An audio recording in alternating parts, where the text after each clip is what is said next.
За энэ хууль зүйн дүгнэлтүүд орж ирээд байгаа маа. Улсын хурлын тухай хууль, дэгийн тухай хуулиар бид нар ингээд хууль зүйн дүгнэлт гаргуулдаг болсон. Гол агуулга нь ерөөсөө үндсэн хуулийн зөрчил гарах үе, хүний эрхийг хязгаарласан зүйл залд орчих үе гэдгээс л өрсөлдсөн сэргийлж хууль зүйн дүгнэлт гаргуулад байна шүү дээ. Тэгээ энэ дээр ерөөсөө анхаарал өгөхгүй байна. Ач холбогдол өгөхгүй байна. Одоо улсын хурл хууль зүйн байнгын орон дээр өнөөдөр ингээд сая хууль зүйн дүгнэлт танилцууллаа. 10 орчим зүйл залтууд анхаарах асуудлыг хэлж шүү дээ. Энийг хизээд нь авч хэлцгээе. Энэ зүгээр нэг цаас үйлдвэрлээгүй шүү дээ. Ямар шатанд нь энэ одоо улсын хурлын тамгын газрын хууль зүйн хэлцээс гаргасан хууль зүйн дүгнэлтийг хөндөж үзье. Хууль санаачлагч нар энэ дээр яаж анхаарал хандуулах юм? Хизээд нь хандуулах юм? Энэ зүгээр нэг ингээд нэг гаргасан байлээ. Энийг авчиж болно, авахгүй ч үж болно, анхаарч болно, анхаарахгүй ч үж болно гэсэн үг юм уу? Энийг нэг л эн чинь эргээд үндсэн хуулийн цэц дээр асуудал очих үе, үндсэн хуулийн зөрчил үүсчих үе, хүний эрхийн зөрчил үүсчих үе гэдээс л урьдчилан сэргийж хилээд байгаа асуудал шүү дээ.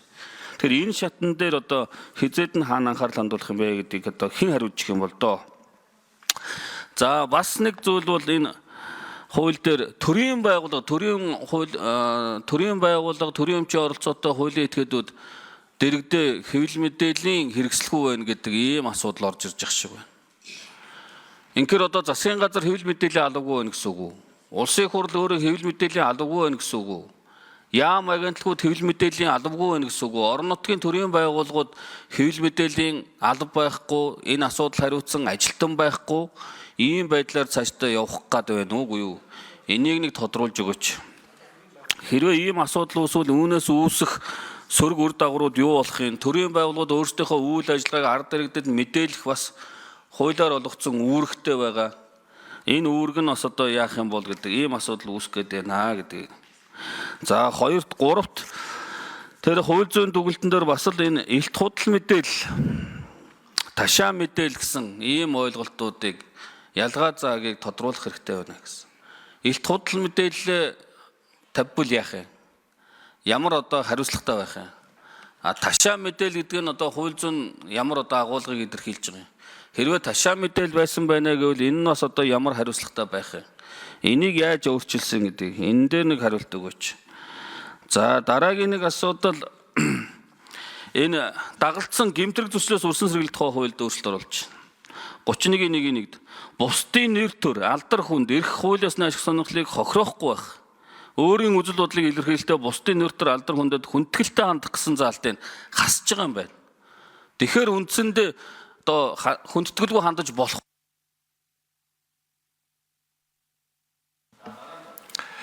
За алтан гэрээ сайд хариулъя.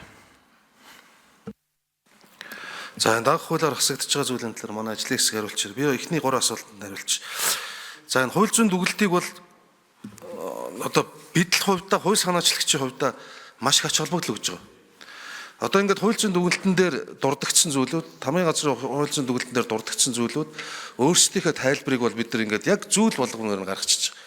Энэ дундаас үнэхээр бас харж бодвочтойч зүйл байгаа, санал нийлэхгүй дутуу хардсан байна гэж бодож байгаа зүйлүүд ч байгаа. Ингээд зөрөө гараад идэм байна. Үнэхээр энэ хуулийн төслийг олон сар заримдаа хэдэн жилээр дамнуулаад хийцэн, олон удаагийн хилцүүлэг хийж судалгаа хийсэн хүмүүсийн төсөл яг нэг төслийг барьж аваад ирүүлсэн материалыг үндэслээд гаргаж байгаа дүгнэлт хоёрын хооронд бас зөрөө гараад идэм байна. Энэ дээр манай сайн зураг гишүүн өчигдөр хууль зүйн байнгын орон дээр байр суурийг тодорхой илэрхийлж байна. Энэ үйл ажиллагаа бас буруу яваад ишүү, буруу чиг тогтоод ишүү гэд. Энэ дээр бол бас санал нэгтэй байгаа. Гэхдээ бид нар улсын хурлынхаа энэ үйл ажиллагаанд хүндэтгэлтэй хандах үүргийнхээ дагуу бүх зүйл дээр нь өөрсдөө тайлбар хийгээд ингээд ач холбогдол өгөөд явж байгаа гэдгийг хэлье. За энэ төрийн байгууллагын хэвлэл мэдээллийн алба гэдэг дээр одоо ингэж байна. Хэвлэл мэдээллийн байгууллага гэж юу хэлэх юм бэ гэдээ хуулийн төслөөр бид нар редакцтайгаар сэтгүүл зүйн үйл ажиллагаа эрхэлдэг сонин, сэтгүүл, радио, телевиз, цахим хуудас зэрэг хэвлэл мэдээллийн хэрэгсэл эзэмшдэг хуулийн этгээдэг гэж. Тэгэхээр одоо засгийн газар хэвлэл мэдээллийн алба гэдэг юм уу, энэ хэвлэлийн хөтөлбөрч нар орохгүй. Тэгэхдээ бидэнд цаашдаа бусад өөр хуулиудаар зохицуулах шаардлагатай бол энэ хуулийн төслийг хэлцэх явцдаа өөрчлөлт оруулах нэг зарчмын шинжтэй том зүйл байгаамаа.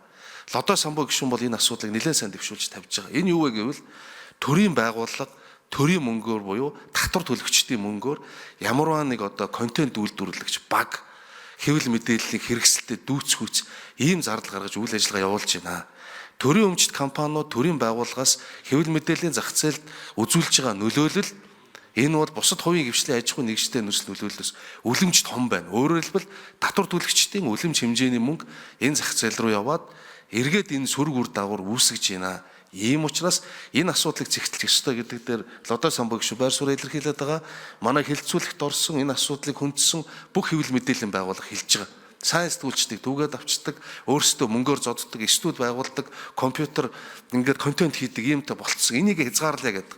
Хуулийн төсөлтөөр ганцхан энэ Монгол улсын ерөнхийлөгчийн дэргэд ийм гадаадд мэдээлдэг зөвхөн гадаад үйл ажиллагаа явуулдаг хууль итгэд байж болохоор заасан юм бид. Энэ бол ерөөсөө цэвэр монцомэ маш товчхон дээр бол монцомэ олон улсад байдаг жишгээр улс орныхоо дотоод бодлого шийдвэрийг олон улсад зурцлан таниулдаг, зөвхөн гадагшаагаа чиглэдэг, ашигын төлөө бус үйл ажиллагаа явуулдаг энэ жишг байх юм бэ гэд бид байх юм ёстой гэд бид нар ингэж оруулсан байгаамаа. За тэр илт худлан мэдээлэл, ташаа мэдээлэл төр бол бид нар бол нэг бас энэ хуулийн төслийн дэвшилт гэж үзэж байгаа нэг хэсэг байгаа. Өнөөдөр илт худлан мэдээлэл тараах гэдэг гэмт хэрэг байгаа. Эрүүгийн хууль дээр. За ингээд илт худлан мэдээлэл тараагсан гэсэн этгээдийг байцаагч юм уу мөрдөгч дуудаад юу гэж асуудгүй гэхлээр за энэ чинь худал юм уу илт худлан мэдээлэл гэдгийн хооронд ялгаа байхгүй учраас практиктаар гарсан шүү дээ. 15 удаа гадагшаа явсан гэж гүтгэсээ. Гэтэл тэр хүн бол 13 удаа явсан байсан гэдэг юм тохиолдол гарсан шүү дээ. Тэгэхээр энэ бол илт худлан мэдээлэл биш. Сэтгүүлчүүд бид нар эндүүрэл, ташаарл гэдэг энэ зүйлүүдийг бид нар хүлээн зөвшөөрчих ёстой юм бил. Харин илт худлан мэдээлэл гэдэг бол бод баримттай нийцээгүй тухайн этгээдийг одоо гүтгэх зорилгоор илтэд худлан мэдээлэл гэдэг одоо бид нар энэ тодорхойлоод оруулсан байгаа илт худлан мэдээлэл. Энийг энэ хуулийн төсөлд оруулснаар ямар үр дагавар үүсэх вэ гэвэл өнөөдөр хүн болгоныг дуудаад зөрүүтэй эндүүрсэн, ташаарсан, алдсан юм болгон дээр нь чи илт худлан мэдээлэл тараалаа гэх боломжгүй болж байгаа. Өөрөөр хэлбэл илт худлан мэдээлэл гэж ийм зүйлийг хэлнэ. Гэт энэ хүн хуулийн этгээд улс орон санаатаагаар хохирол учруулах зорилгод үгүйс ор үндэслэхгүй худлан мэдээлэл баримтсалт хийх гэдэг. За. Ажлын хэсэг 3 номер. Хэдий? 5 номер. За ажлын хэсгийн 5 номер микрофон. Албан тушаалаа танилцуулах. За өөрийгөө танилцуулаарай. 5 номер за авчна. За баярлалаа та бүхэнд энэ өдрийн мэндийг хүргэе. Хэвлэл мэдээллийн зөвлөлийн буюу хэвлэл мэдээллийн өөрийн зохицуулалтын байгууллагын гүйцэтгэх захирал байгаа. Хэвлэл мэдээллийн зөвлөл 10 жилийн одоо үйл ажиллагаа явуулсан төрөмс байгууллагын чигүүргээр ингээ ажиллагаа. За саяны асуулттай холбоотойгоор үнэхээр яг бид нар энэ төрийн байгууллагууд мэрэгжлийн сэтгүүл зүүн редакцуудтай өрсөлдөх хэмжээний зохион байгуулалтанд орж нөөц зарцуулж өөрсдийн одоо мэдээлэл сурчлагын ажлыг бол сэтгүүл зүүн үйл ажиллагаанаас давж хийж яана гэж үзэж байгаа учраас энэ асуудлыг бас хөндөд тавьж байгаа.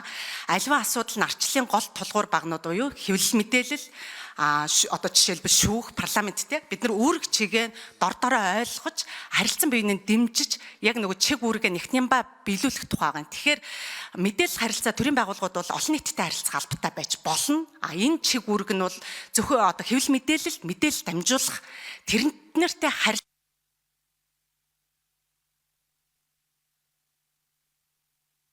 За 5 номер микрофоныг дахиад сонгоё.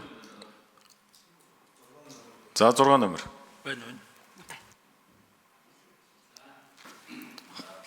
За та бүхний энэ өдрийн амгалан айлтгая. Сандагчаар гишүүний асуулт яг одоо нэг ийм боломж. За өөрийгөө танилцуулаарай. За би орон нутгийн хэвлэл мэдээллийн холбооны тэргүүн Шарав Дарж гэдэг хүн байна. Монголын хэвлэл мэдээллийн зөвлөлийн удирдах зөвлөлийн дэд даргын бас сонгуультай. Сандагчаар гишүүний саяхан асуусан асуултанд нэг ийм үед энэ тухай хөндөж ярих гэсэн гэж бодож явдээ. Энэ төрийн өмчит аж ахуйн нэгж, төрийн өмчийн оролцоотой аж ахуйн нэгж компаниудын дэргэд хэвлэл мэдээллийн байгуулагдаад одоо ингээ өдөр хоногоор тэлээд одоо аймгийн засаг дарга, иргэдийн хурал, аймгийн төвд байдаг сумын одоо засаг дарга, иргэдийн хурал, одоо зарим газар сургуулиуд ингээд төрийн өмчийн бүх одоо нэгж байгууллагууд иргэдэд хэвлэл мэдээллийн үйл ажиллагааг ингээд эрхлээд эхэлж байна. Тэнд сэтгүүлчдийг цалинжуулж байна. Тэднэрт тоног төхөөрөмж авч өгч байна. Контент үйлдвэрлэх юм одоо асуудал бол. За 6 номерт цаг нэмж өгье.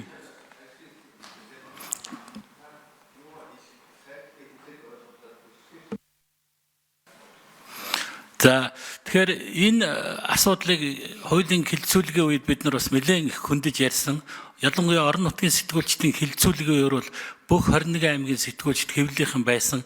Яг энэ асуудлыг л бүгд хөндөж ярьсан. Төр дэрэгдээ хэвлэл мэдээлэл олон нийтэд харилцах албатай байхыг бол алба биш, ажилтнтай байхыг бол одоо олон улсын жишг байна. Тэр хүн бол нэг л хүн байхад хангалттай. Тэр хүн төрөө удирдлага хэвлэл мэдээллийн байгууллагуудаар холбож өгөх л ийм үүрэгтэй нэг хүний асуудал ярьж байгаа болохоос биш бүхэл бүтэн 4-5 хүний одоо бүрэлдэхүүнтэй ийм албатууд байгуулад ингээд байгаа нь бол энэ аюулгүй их газар авч байгаа. Сүүлийн жилүүдэд бүр сумын сургууль одоо сум руу орцсон явж байгаа энэ асуудал.